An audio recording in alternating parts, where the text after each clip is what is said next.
This is my second shelf of read lesbian books.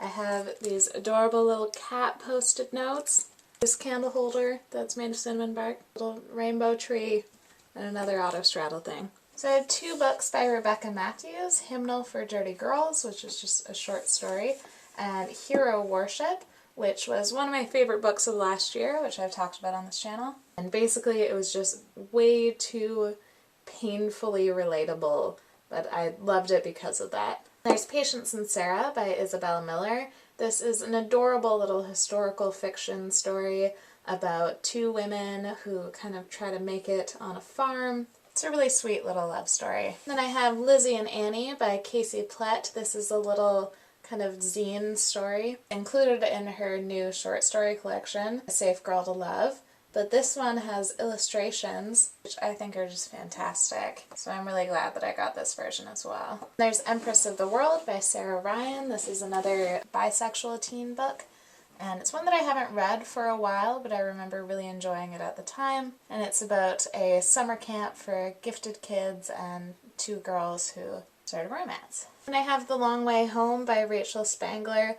I liked this one also for the rural story. It's another story, but a fictional one, about trying to come home and sort of trying to find out if you can be true to your identity and come home, which I thought was a really great, interesting premise. There's this narrative in queer culture that you come out and you leave your small town, you go to the city, and that's where you can have a fulfilling life, but I like the stories that question that. And I have Ray Spoon's other memoir, which is First Spring Grassfire. I think Ray Spoon is a fantastic author and also a great musician. I loved their songs before I found out that they even wrote a book. This is basically about growing up queer and trans in this religious family. It's really well written and fascinating. And then there's The Story of Ruth and Eliza by Kristen Stone. This is a cool sort of a little bit magical realism story about two women, one of whom is a witch, and I really enjoyed the writing of this one. It's also sort of fairy tale-like. Then there's Lies We Tell Ourselves, another lesbian teen book, which I've talked about on this channel before,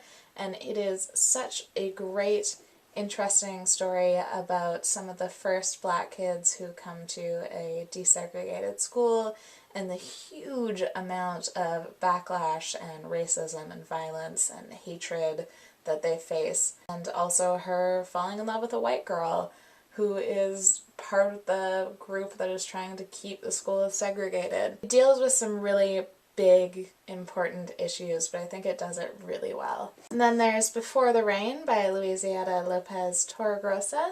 This is another memoir that takes place in the 70s, but it's her being a journalist and traveling around the world, and it really reminds me of When We Were Outlaws. They're both queer Latina activists in the 70s, and the subtitles of both books are A Memoir of Love and Revolution. Also, both books deal with having these tumultuous relationships. They're definitely both sort of roller coaster reads, but I think they're worth it. And then The Color Purple by Alice Walker, which is one I read just a couple of months ago, and I absolutely fell in love with it. It's definitely one of my new favorite books. It covers a lot of really dark subject matter, but I felt like it was so life-affirming by the end and really philosophical and just beautiful. I definitely will have to pick up more by Alice Walker. Then I have another memoir, which is Licking the Spoon by Candace Walsh. This would be a great book to read if you're a foodie at all. It's about sort of telling her life story through food and through cooking, and I thought that was such a great framing device for it. Then I have my Sarah Waters collection. So we have The Paying Guest, which is her newest one, Affinity, Fingersmith, The Night Watch, Tipping the Velvet in 2 different covers, and The Little Stranger. Sarah Waters is my favorite author, and Tipping the Velvet is my favorite book of all time. This one I reread just recently, and I still loved it just as much. It's a lesbo-Victorian romp, as the author describes it, and it's so much fun, even though, again, there are dark elements to this, but it has such joy to it. And then what I think is the best book I've ever read is Fingersmith by Sarah Waters. It is such a skilled story, and there are so many twists and turns. It definitely makes for an exciting read. It's set in the Victorian era as well, but it's about a fingersmith who's a thief and her trying to con this rich woman into marrying a man so that her and the man can run off with her fortune.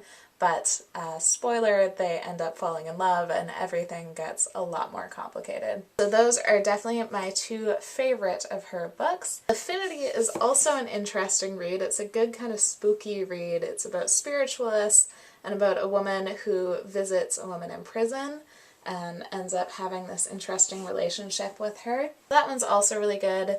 The Night Watch takes place in the early 1940s, and it actually kind of goes backwards in time. So in the first chunk of the novel you find out where all of the characters are at this point, and then you gradually find out how they got there. And it's interesting, but not my favorite of hers. I think it really depends on the person which one's going to appeal to you more. And The Paying Guest, I talked about it on this channel. I have a review at the Lesbian. This book kind of broke my heart a little bit. I don't know if I can talk about it without spoiling it some, but basically the first part of the story is about falling in love, which is very sweet, but it's also a little bit about falling out of love, and the way the main character acts was a little painful to read, which I think was deliberate, but it was such an uncomfortable read for me. It's hard to say whether I enjoyed it or not. I think it's really skilled, but I don't know that I enjoyed it. And then The Little Stranger is her only book without a lesbian main character, or really without lesbian characters at all, so it's not surprising that that's my least favorite of hers. But it's still really good. It's still a great read. It's basically about a haunted house. It has the feel of that Victorian ghost story, which is always really great. Then we've got my little Jeanette Winterson collection, which is The Stone Gods, which is my favorite book of hers. A completely weird sci-fi story that's partly about a cyborg human lesbian love story. And then Light Housekeeping, which doesn't have any lesbian content but has some great ideas about storytelling. The Passion, Written on the Body, and Oranges Are Not the Only Fruit, which I have this terrible movie tie-in cover. Jeanette Winterson was my favorite author before I discovered Sarah Waters. She has a beautiful writing style. I still haven't read all of her books, but all the ones that I've read are just incredibly written. They're the sort of books where people get her words tattooed on them. They're definitely ones that stick with you. Oranges Are Not the Only Fruit is probably her most well-known book, and it's a little bit autobiographical. It's about growing up in this religious household and finding out that she's a lesbian. It's part of sort of the lesbian canon. Then I have another lesbian teen book, Hard Love. This is actually, the lesbian is a secondary character. It's about a straight guy who falls in love with her, but I also have the follow-up book, which is from her perspective, and I really want to read that because I remember liking this when I read it as a teen, but I'm sure that I'll like her perspective even more. And then we've got War of Streets and Houses by Sophie Anno. This is another little graphic memoir, and it has just really fascinating things to say about activism and architecture and philosophy, and I didn't understand a lot of it because it's about urban planning and things like that for the most part, which I have no knowledge of, but it was really interesting to read, and it's just a tiny little book. Then there's The Host You Pass on the Way, which is another recent read that I've discussed on this channel. It's by Jacqueline Woodson, who did Brown Girl Dreaming, and it's a tiny little book that's really moving and evocative. And then I have my non-fiction ones, which I forgot until this point are really embarrassing. So we've got Susie Sexpert's Lesbian Sex World, which is another one that I read while I was a teenager, and I don't remember a lot about except that I thought it was really great.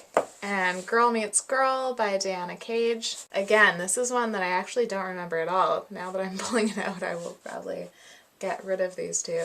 But when I first read it, I thought it was great. And then there's Persistence, Always Butch and Femme, edited by Ivan Coyote and Zena Sharman. This is a fascinating collection of stories about being butch or being femme and gender identity, and I really liked how there's a lot of really different perspectives included in it. I know there's at least one story that I just was so angry reading it, but I appreciated that there were so many different perspectives included in it. Then I've got Inseparable, Desire Between Women in Literature by Emma Donoghue. This book blew my mind and made me realize that there's a whole history of lesbian literature that I just didn't know about, that's just not discussed. When I first read this, I just ended up with pages of notes about quotes that I wanted to post at the Lesbury and books that I wanted to read. There's a ton of them. So obviously this really affected me a lot. If you're at all interested in lesbian books, I definitely recommend picking this one up. She kind of traces lesbian literary history back through to the beginning of literature, that Shakespeare was writing about queer women, that basically as long as there has been literature, there's been desire between women in literature, and that it's just how you define what is queer and what is desire and what counts. And then one last little book of poetry, When I Was Straight by Julie Marie Wade.